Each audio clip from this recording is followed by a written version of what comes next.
만약 애플이 삼성 디스플레이를 쓰지 않겠다고 선언한다면, 혹은 테슬라가 파나소닉 배터리를 전량 폐기하겠다고 한다면 시장은 어떻게 될까요? 지금 그보다 더 거대한 충격이 전 세계 주식시장을 강타하려 하고 있습니다. 바로 AI 제국의 두 황제, 챗GPT의 아버지 오픈 AI와 AI 반도체의 황제 엔비디아의 관계가 파국으로 치닫고 있다는 소식입니다.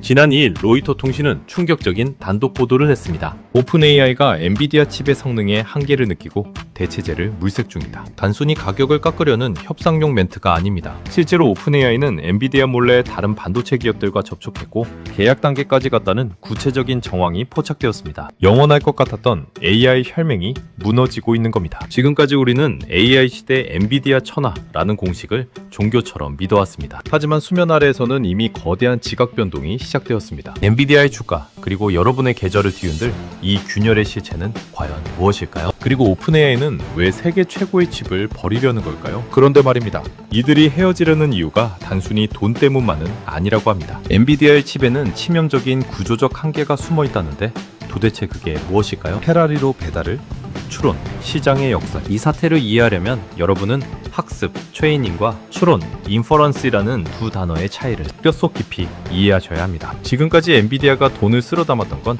학습 시장이었습니다. 이건 마치 수천 권의 책을 도서관에 쌓아놓고 밤새워 공부하는 과정과 같습니다. 이때는 무조건 힘 좋고 용량 큰 트럭 같은 장비, 즉 엔비디아의 H100 GPU가 필수적입니다. 대체 불가능했죠. 하지만 지금 오픈 AI의 고민은 학습이 끝난 다음입니다. 바로 추론, 즉 실전 투입입니다. 여러분이 챗GPT에게 오늘 날씨 어때? 라고 물으면 AI가 배운 지식을 꺼내 답을 하는 과정이 바로 추론입니다. 그런데 여기서 문제가 생깁니다. 피자 한 판 간단한 답변을 배달해야 하는데 기름을 펑펑 먹는 5억 원짜리 페라리 H100을 쓰고 있는 꼴입니다. 엔비디아 칩은 너무 고성능이고 너무 비싸고 전기를 너무 많이 먹습니다. 오픈 AI 입장에서는 챗GPT를 운영할수록 적자가 눈덩이처럼 불어나는 구조인 겁니다. 게다가 엔비디아 칩은 그래픽 처리에 특화된 구조라 텍스트를 생성하는 추론 과정에서는 묘하게 굼뜹니다. 사용자는 0.1초 만에 답을 원하는데 슈퍼카가 시동 거느라 1초를 허비하는 상황. 이것이 바로 오픈 AI가 엔비디아로는 안 되겠다고 판단한 결정적 기술적 배경입니다. 기술적 문제뿐만이 아닙니다. 두 기업 사이에는 무려 144조 원이라는 천문학적인 돈이 걸린 위험한 도박이 진행 중이었습니다. 144조 원의 도박과 배신, 그리고 죄수의 딜레마. 사실 이 둘의 관계가 틀어진 더 본질적인 이유는 돈과 지배력 싸움입니다. 엔비디아의 젠슨 왕은 오픈 AI에게 약 1,000억 달러, 우리 돈으로 144조 원 규모의 투자를 제안하며 주주로 참여하겠다는 의향을 보였습니다. 겉보기엔 아름다운 동행 같죠? 하지만 속내는 다릅니다. 엔비디아는 투자를 미끼로 오픈 AI가 영원히 자신들의 칩만 쓰도록 각인시키고 싶어합니다.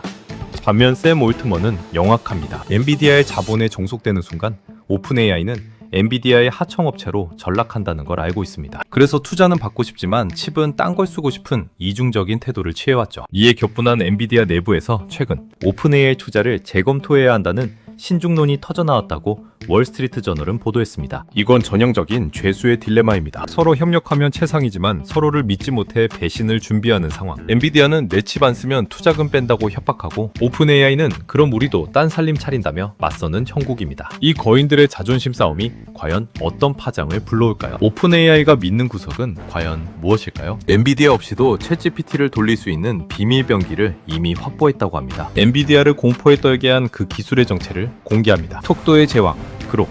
엔비디아는 너무 느리다. 오픈 AI가 접촉한 첫 번째 비밀병기, 바로 그록입니다. 이 회사의 칩은 이름부터 다릅니다. GPU가 아니라 LPU Language Processing Unit, 즉 언어 처리 전용 장치입니다. 엔비디아 GPU는 원래 게임 화면을 그리려고 만든 칩입니다. 수천 개의 픽셀을 한 번에 처리하는 병렬 연산에는 강하지만 말의 순서를 맞춰야 하는 언어 추론에서는 교통정리가 필요해 필연적으로 지연이 발생합니다. 마치 신호등 많은 사거리처럼. 하지만 그록의 LPU는 결정론적 디터미니스틱 기술을 씁니다. 데이터가 이동할 경로와 시간을 미리 0.0001초 단위까지 완벽하게 짜놓고 출발시킵니다. 신호등 없는 고속도로를 쏘는 것과 같죠. 오픈 AI가 꿈꾸는 실시간 음성 대화, 실시간 통역 같은 서비스에는 엔비디아가 아니라 바로 이 그록 같은 칩이 정답인 겁니다. 그록이 속도의 혁명이라면 이제 소개할 기업은 크기의 혁명을 일으켰습니다. 상식을 완전히 파괴한 기형적인 칩, 오픈 AI가 눈독 들이는 두 번째 괴물입니다. 거인의 심장, 세라브라스 칩 하나가 웨이퍼 전체. 두 번째 대항마는 세라브라스입니다. 여러분, 반도체 칩 하면 손톱만한 크기를 떠올리시죠? 그런데 이 회사는 그 고정관념을 산산조각 냈습니다. 둥근 웨이퍼 원판을 잘라서 칩을 만드는 게 아니라 웨이퍼 전체를 통째로 하나의 칩으로 만들어버렸습니다. 크기가 아이패드보다 큽니다. 이게 왜 중요할까요? 엔비디아 GPU로 거대 모델을 돌리려면 칩 수천 개를 전선으로 연결해야 합니다. 여기서 데이터가 오가며 속도가 느려지는 병목 현상이 생깁니다. 하지만 세라브라스는 운동장만한 칩 하나에 메모리와 연산 장치를 다 때려박았습니다. 데이터가 칩 밖으로 나갈 필요가 없으니 전송 속도가 빛의 속도입니다. 로이터 보도에 따르면 오픈AI는 이미 지난달 이 세라브라스와 공급 계약을 체결한 것으로 알려졌습니다. 엔비디아의 H100 수십 개가 해야 할 일을 이 거대한 칩 하나가 해치울 수 있다는 뜻입니다. 이것은 엔비디아에게 보내는 명백한 경고장입니다. 너네 아니어도 대안은 있다. 는 것이죠. 자, 엔비디아의 독점이 깨지고 다양한 측들이 쏟아져 나옵니다. 어떤 분들은 그럼 반도체 시장 망하는 거 아니냐고 묻습니다. 천만의 말씀입니다. 여기서부터 진짜 돈이 되는 이야기가 시작됩니다. 패러다임 시프트, 학습에서 추론으로, 독점에서 춘추 전국 시대로. 지금 시장은 공포를 느낄 때가 아니라 환호해야 할 때입니다. 엔비디아의 독점이 깨진다는 것은 악재가 아니라 AI 시장이 2단계로 진화한다는 신호탄이기 때문입니다. 1단계가 무조건 똑똑한 AI를 만드는 성능 경쟁이었다면 이제 시작되는 2단계는 누가 더 싸고 빠르게 서비스를 제공하느냐는 효율 경쟁, 즉 추론의 시대입니다. 생각해 보십시오.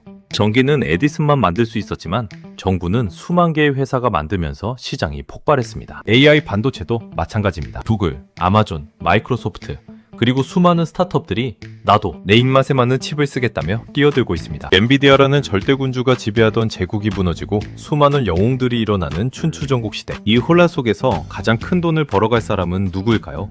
놀랍게도 그 주인공은 바로 우리 곁에 있는 한국 기업들의 가능성이 매우 높습니다. 에이, 엔비디아가 망하는데 한국이 어떻게 잘 돼요? 라고 반문하실 겁니다. 하지만 삼성전자와 SK 하이닉스에게 이번 사태는 단군 이래 최대의 기회가 될 수 있습니다. 그 역설적인 이유를 공개합니다. 삼성전자와 SK 하이닉스 슈퍼 을의 탄생. 많은 투자자분들이 엔비디아가 힘들어지면 HBM 고대역폭 메모리 납품하는 하이닉스나 삼성도 끝 아니냐고 걱정하십니다. 단언컨대 오해입니다. 오히려 그 반대입니다. 지금까지 우리 메모리 기업들은 엔비디아라는 슈퍼가버의 눈치만 봐야 했습니다. 엔비디아가 가격 깎아하면 깎아야 했고 물량 맞춰하면 밤새워야 했죠. 하지만 오픈AI가 엔비디아를 버리고 다른 칩을 쓴다면 구글, AMD, 세라브라스 등 다양한 플레이어들이 성장한다면 이들 모두에게 공통적으로 필요한 것이 딱 하나 있습니다. 바로 메모리 반도체입니다. 추론용 칩이든 학습용 칩이든 고성능 메모리는 필수입니다. 즉 고객사가 엔비디아 한 곳에서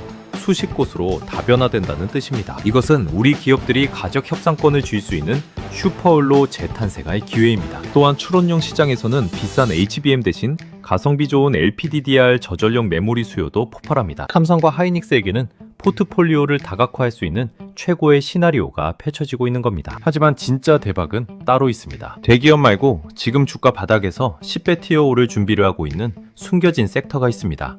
바로 이 기술을 가진 기업들입니다. 당신이 사야 할 진짜 수혜주, NPU와 디자인하우스. 오늘의 결론이자 여러분을 위한 액션 플랜입니다. 엔비디아의 빈자리를 채울 수많은 AI 칩 스타트업들. 이들은 아이디어와 설계도는 있지만 칩을 직접 만들 공장이 없습니다. 삼성전자나 TSMC 파운드리에 가서 만들어주세요 해야 하는데 공장 기계가 이해하는 언어로 설계도를 다시 그려야 합니다. 이 복잡하고 어려운 작업을 대신해주는 곳 바로 디자인하우스입니다. 칩 종류가 다양해질수록 디자인하우스의 일감은 미친듯이 늘어납니다. 국내에는 삼성 파운드리와 끈끈하게 엮인 가온칩스, AD 테크놀로지 같은 기업들이 있습니다. 엔비디아 주가 빠진다고 울지 마시고 구조적으로 성장할 수밖에 없는 이 섹터터를 공부하셔야 합니다. 또한 NPU의 핵심 설계 블록을 빌려주는 IP 지적재산권 기업인 오픈엣지 테크놀로지, 칩스앤 미디어도 마찬가지입니다. 골드러시 시대에 금 캐는 사람보다 곡괭이 파는 사람이 돈을 벌었듯 지금은 칩 만드는 회사보다 칩 설계를 도와주는 회사가 진짜 승자가 될 것입니다. 엔비디아와 오픈AI의 결별설. 이것은 위기가 아니라